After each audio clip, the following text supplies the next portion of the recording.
आइए बच्चों, मिलते हैं फिर से एक नए पाठ के साथ। आपके सामने हम लेकर आए हैं एक और नया पाठ। हम बात यहाँ कर रहे हैं गीता ई चैनल के प्लेटफॉर्म पर कक्षा 12 आरोह भाग 2 की।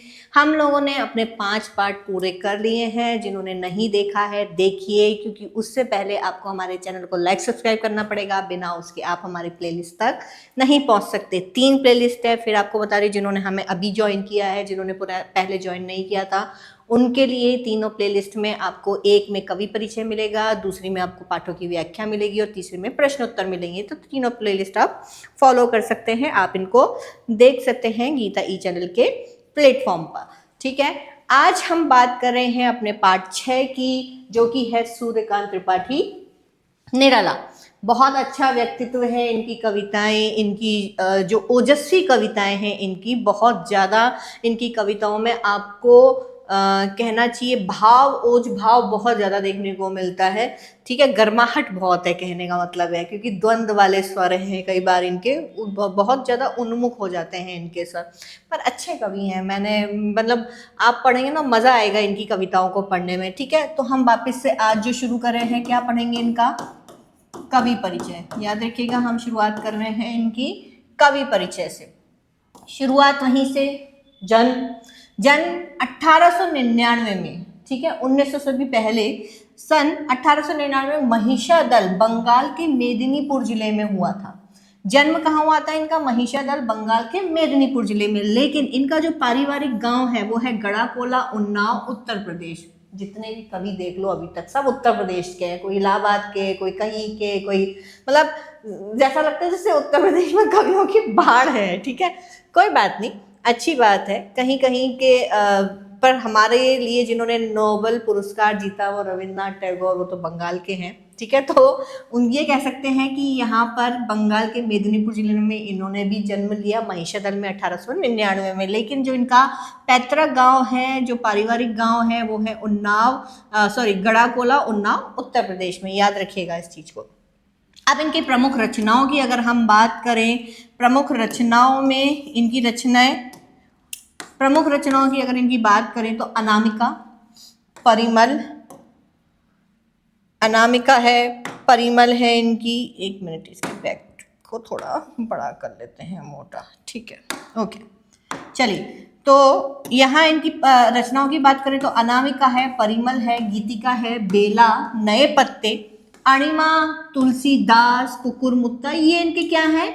कविता संग्रह है। याद रखिएगा, ये इनके कविता संग्रह है। अनामिका, परिमल, गीतिका, बेला, अणिमा, सब नायिकाओं के नाम है। ठीक है, परिमल अलग है, तुलसीदास अलग है, कुकुरमुत्ता अलग है, नए पत्ते, बाकी 4 तो नायिकाओं के, अनामिका, गीतिका, बेला, अणिमा। वाह, ठीक है।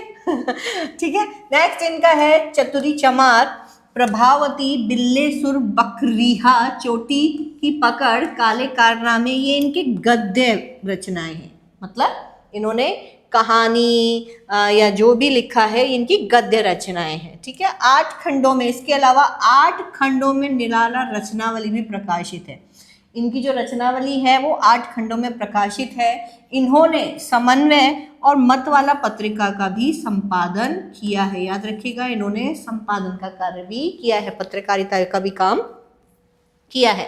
नेक्स्ट इनका जो निधन है वो 1961 में हो जाता है, इलाहाबाद में। इलाहाबाद तो यूपी में ही है। ठीक है, तो इनका निधन जो है वो 1961 में हो जाता है। अब यहाँ से 1 साल यहाँ से कम कर दो और 1 साल यहाँ बढ़ा दो, तो 1900 से 1960 तक, यानी कि कितनी वर्ष की आयु में?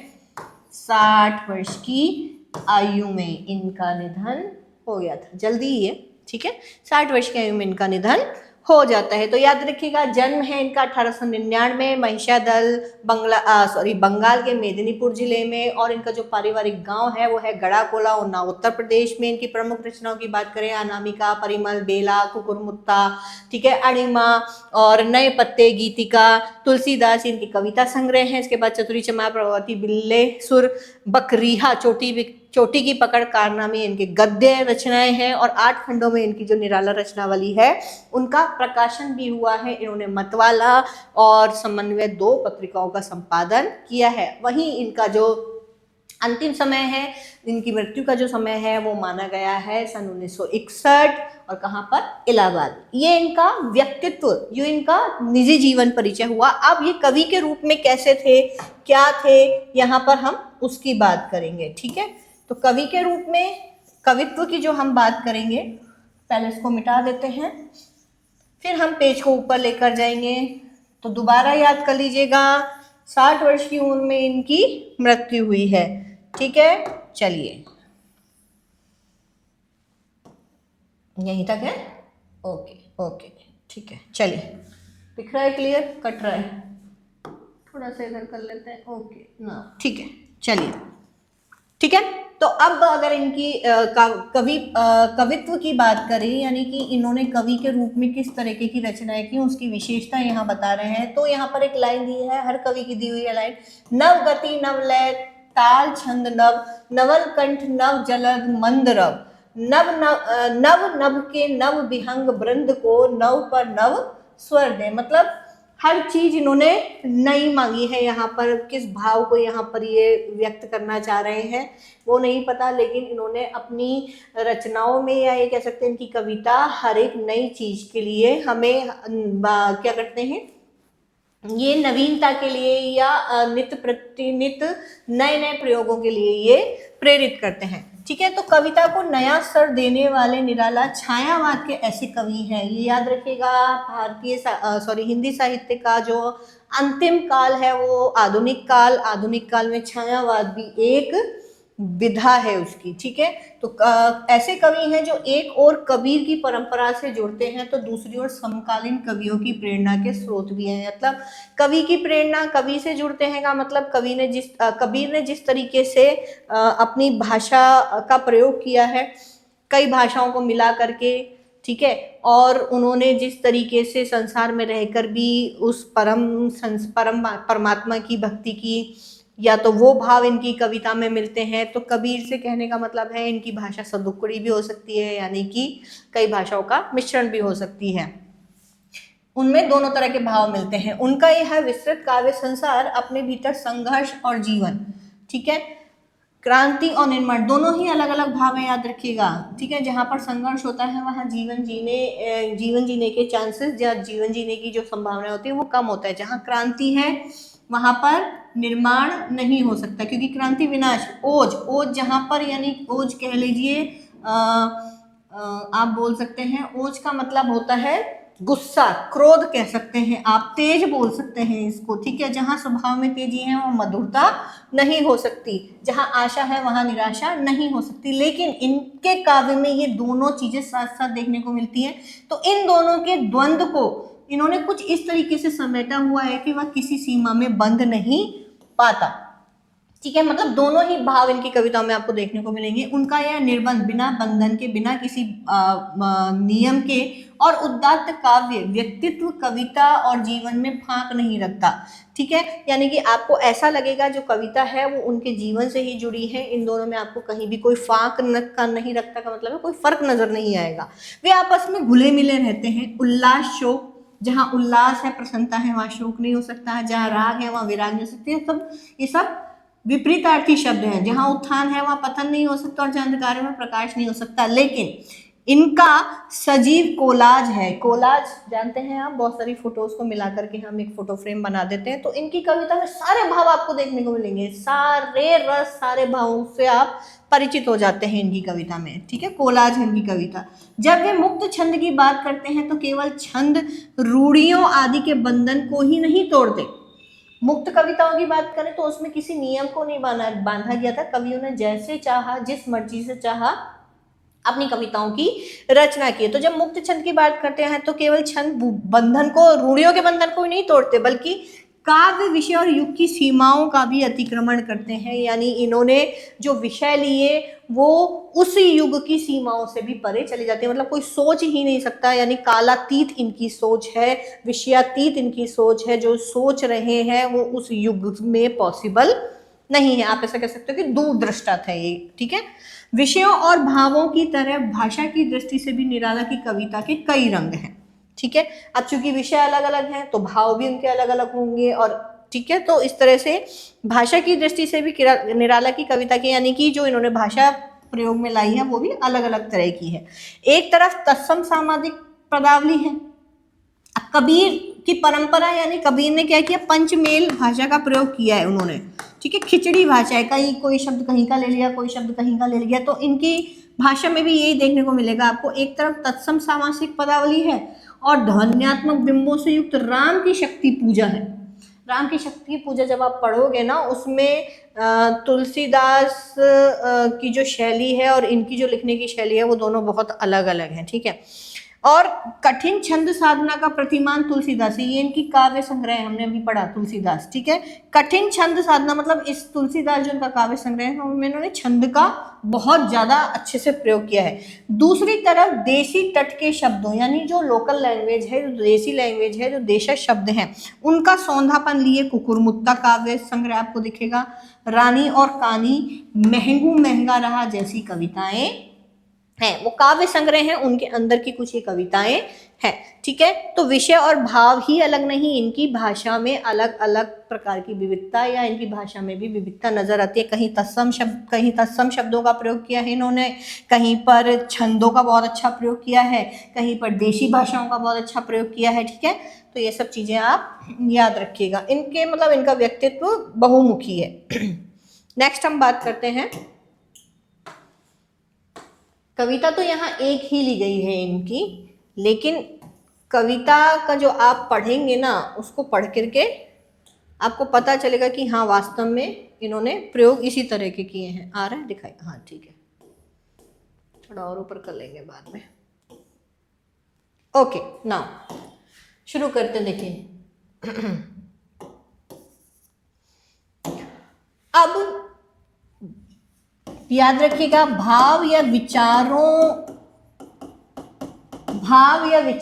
सॉरी दिख ही नहीं रहा, ओके, भाव या विचार तो अलग अलग हैं ही इनके, ठीक है। इसके अलावा भाषा में भी इनके विविधता नजर आती है। इनकी जो लेखन शैली है उसमें भाषा में विविधता नजर आती है। यहाँ पर एक लाइन दी है, यहाँ पर एक लाइन दी है आपको,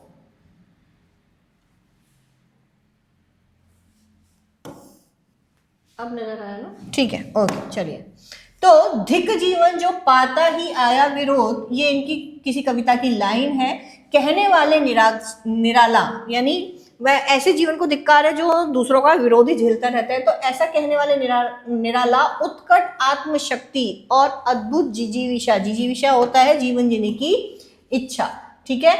जीवन जीने की इच्छा, जिसके अंदर जीवन जीने की इच्छा नहीं, वो तो पशु तुल्य है। तो धिक जीवन, जो ऐसा जीवन को धिक्कार है जो जिसको विरोध करना पड़ता है, तो निराला क्या है, उनमें उत्कट आत्मशक्ति है, बहुत अच्छी विल पावर है, और जीवन जीने की इच्छा वाले कवि हैं, जो हार नहीं मानते और निराशा के क्षणों में भी शक्ति की मौलिक कल्पना कर शक्ति का साधन जुटाते हैं। यानी कैसी भी विषम परिस्थिति में फंस जाए, इनके सामने किसी भी तरह की परिस्थितियां हो, लेकिन उस परिस्थिति से निकलने का रास्ता ढूंढ ही लेते हैं, मतलब अपने अंदर की शक्ति को वो जुटा ही लेते हैं। इसलिए इस शक्ति साध्य कवि निराला को वर्षा ऋतु अधिक आकृष्ट करती है। यानी किसके प्रेमी हैं ये, वर्षा ऋतु के। इनको वर्षा ऋतु से बहुत लगाव है, क्योंकि बादल के भीतर सृजन और ध्वंस की ताकत एक साथ समाहित होती है। बादल चाहे तो विनाश भी कर सकता है, और बादल नहीं होगा तो हमारी पृथ्वी पर क्या होगा, सृजन भी नहीं होगा, हमारी पृथ्वी को पानी नहीं मिलेगा। तो बादल इन्हें प्रिय है, क्योंकि उसका स्वयं अपना, क्योंकि स्वयं उनका व्यक्तित्व बादल के स्वभाव के करीब है। बादल किसान के लिए तो उल्लास और निर्माण का प्रतीक है, क्योंकि जब तक बरसात नहीं होगी, बीजों में अंकुरण नहीं निकलेगा, फसल नहीं होगी, बेचारा खाएगा कमाएगा कहाँ से। लेकिन मजदूर के संदर्भ में क्रांति और बदलाव का अग्रदूत है। मजदूर के संबंध में, यानी एक ऐसा निचला वर्ग जो लोगों का शोषण का शिकार हो रहा है, और लोगों के शोषण का शिकार जब होता है तो कभी ना कभी एक सीमा ऐसी आती है जब उसका धैर्य टूट जाता है और वो क्रांति पर उतर जाता है, ठीक है। तो मजदूर के संदर्भ में क्रांति और बदलाव का अग्रदूत है। अब यहाँ पर बात करते हैं हम कविता की, जो हमारी कविता है, थोड़ा सा नीचे ही लेना पड़ेगा, कोई बात नहीं, ठीक है। तो कविता की बात करते हैं। कविता का नाम है बादल राग। कविता का नाम क्या है, बादल राग। जैसा कि आपने जाना, इनको किससे प्रेम है, वर्षा ऋतु से, और वर्षा में ऋतु में क्या आते हैं, बादल, तो इनका स्वभाव भी खुद बादल जैसा बताया है यहाँ पर। बादल राग कविता अनामिका नामक जो काव्य संग्रह है इनका सबसे पहला काव्य संग्रह पढ़ा था हमने, अनामिका, परिमल, गीतिका, बेला, नए पत्ते और एक और अणिमा, कुकुरमुत्ता, तुलसीदास। ठीक है, याद रखिएगा। तो पहला जो काव्य का संग्रह हमने पढ़ा था अनामिका, उसमें 6 खंडों में प्रकाशित है, 6 टुकड़ों में प्रकाशित है ये कविता बादल राग। इतनी बड़ी कविता है ये। ठीक है, यहाँ उसका छठा खंड लिया गया, यानी आखिरी खंड लिया गया है यहाँ पर, और किस तरीके से वो पृष्ठभूमि को बांध के लाते हैं और अंत में वो क्या बताते हैं। ठीक है, लघु मानव यानी आम आदमी, लघु मानव यानी आम आदमी के दुख से त्रस्त कवि यहाँ बादल का आह्वान क्रांति के रूप में कर रहा है। यानी जो छोटा जो लघु मानव है, यानी जो सर्वसाधारण बोल सकते हैं, या आप जिसे बोलते हैं लोअर कास्ट जिसे आजकल हम बोलते हैं। ठीक है, कॉमन पीपल, कॉमन मैन जिसे हम बोलते हैं। अब वो क्या है, यहाँ पर दुखी है क्योंकि हर कोई उसका शोषण करता है, उसका हर कोई फायदा उठाना चाहता है। वो मेहनत बहुत करता है, लेकिन उसे चूंकि अपनी मेहनत के अकॉर्डिंग, अपनी मेहनत के अनुरूप उसे फल प्राप्त नहीं होता, तो दूसरे लोगों के द्वारा जब उसका शोषण किया जाता है, तो एक समय के बाद क्या होता है, इतना त्रस्त हो जाता है कि वो क्रांति पर उतर आता है। ठीक है, तो यहाँ पर उसके दुख से त्रस्त कवि बादलों का आह्वान क्रांति के रूप में कर रहा है, क्योंकि विप्लव रब से छोटे ही हैं शोभा पाते। विप्लव रब यानी क्रांति का जो युद्ध की जो क्रांति की जो आवाज है, क्रांति की जो नाद है, क्रांति की जो घोषणा है, क्रांति की जो आवाज है, रव यानी शोर, उससे छोटे ही शोभा पाते हैं। यानी जब भी कोई क्रांति समाज में होती है, उससे हमेशा नीचे तबके के लोगों को ही फायदा होता है। मजदूर की आकांक्षाएं बादल को नव निर्माण के राग के रूप में पुकार रही हैं। यानी कि जो मजदूर हैं, जो जन सामान्य हैं, वो बादल को किस रूप में पुकारती हैं कि वो आएंगे, यानी वो क्रांति करेंगे, क्रांति लाएंगे, जिससे क्या होगा, एक नए समाज का निर्माण होगा, जिसमें उनकी भी जगह होगी, उन्हें भी उतना ही फायदा मिलेगा, नव निर्माण होगा। क्रांति हमेशा वंचितों का प्रतिनिधित्व करती है। वंचित यानी कौन, वही आम आदमी। याद रखिएगा, वंचित कौन है, आम आदमी। प्रतिनिधित्व वो बात अलग है कि आम आदमियों को सबसे ज्यादा स्कीम आम आदमियों के लिए चलती हैं, सबसे ज्यादा बेनिफिट्स आम आदमियों को मिलते हैं आजकल, लेकिन ठीक है, इस अर्थ में भी छोटों को देखा जा सकता है। अट्टालिका नहीं है रे में भी वंचितों की पक्षधरता की अनुभूति स्पष्ट है। अट्टालिका किसके पास होगी, जिसके पास पैसा है। अब जिसके पास पैसा है उसको तो किसी चीज की कमी नहीं होगी, तो कमी किसको होगी, छोटे लोगों को, जिनके पास पैसा नहीं है, जिनका शोषण किया जा रहा है, जो क्या है, आम आदमी है, लघु मानव है। लघु मानव का मतलब टाइनी पीपल नहीं, इतने छोटे छोटे से नहीं, जिनके पास पैसा नहीं है, सिर्फ यहाँ पर उनसे मतलब है। ठीक है, तो अट्टालिका नहीं है रे में भी वंचितों की, यानी जिनके पास सर्व साधन नहीं है। बादलों के अंग अंग में बिजलियां सोई हैं, ये सब जानते हैं। बादलों में बिजली कड़काने की, बिजली चमकाने की, बिजली गिराने की क्षमता होती है। वज्रपात से उनका शरीर आहत भी हो, यानी अगर क्रांति करने में उस बादल को कोई क्षति भी हो जाए तो भी हिम्मत वो नहीं हारते हैं, बार बार गिरकर उठते हैं। गगन स्पर्शी स्पर्धा धीर से बादल, गगन स्पर्शी आकाश में घूमने वाले, आकाश को छूने वाले हैं, वही छू सकते हैं, इसके अलावा और कौन छू सकता है, मैं और आप तो छू नहीं सकते। ठीक है, स्पर्धा धीर यानी एक दूसरे से होड़ होती है उनकी, इधर से उधर भागते रहते हैं, दौड़ते रहते हैं, अपने आप में कंपटीशन चलता रहता है इनका। वीरों का एक प्रमत्त दल, प्रमत्त यानी घूमता हुआ, मतवाला, प्रमत्त यानी मतवाला दल है, मतवाला समूह है ये वीरों का एक। ठीक है, चूंकि ये विप्लव के बादल यानी क्रांति के बादल है, विप्लव का मतलब यहाँ क्रांति है, क्रांति के बादल है, इसलिए गर्जन तर्जन अमोघ है, यानी कि गरजते बरसते बहुत है, खूब गरजते हैं और खूब बरसते हैं, खूब गरजते हैं और खूब ही बरसते हैं, गर्जन तर्जन बहुत है इनमें।